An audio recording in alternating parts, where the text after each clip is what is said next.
Welcome to Business World Review. What you need to know. Today is Wednesday, September 17th, 2025. Here are some of the stories having an impact today. U.S. retail sales rose by 0.6% in August, exceeding expectations and indicating resilient consumer spending despite the ongoing impact of tariffs. However, some economists warn that businesses, which have been absorbing a portion of the increased cost, may be forced to pass more of these costs onto consumers as pre-tariff inventory is depleted. This could lead to higher inflation. Stagflation concerns. Economic analysts are increasingly voicing concerns about the potential for stagflation, a period of slowed economic growth coupled with rising inflation. The Federal Reserve is facing a difficult balancing act with pressure to cut interest rates to support the slowing job market, while also battling inflation that has crept up to an annual rate of 2.9% in August.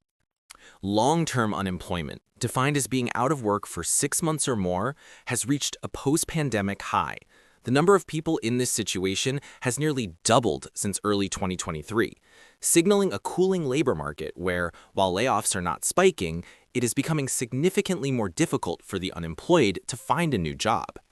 Surveys of small business owners consistently identify taxes, inflation, and labor quality as their top concerns.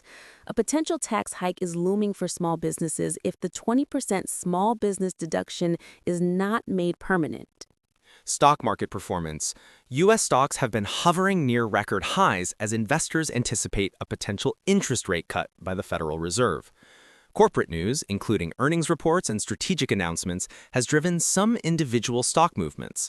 For instance, Dave & Buster's saw its stock tumble after weaker-than-expected quarterly profits, while Steel Dynamics jumped on strong earnings.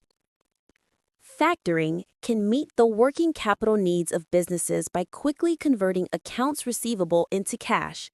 Contact Chris at Versant Funding to learn if your client is a factoring fit. Factoring can meet the working capital needs of distributors impacted by rising tariffs. Contact Chris at Versant Funding to learn if your client's business is a factoring fit.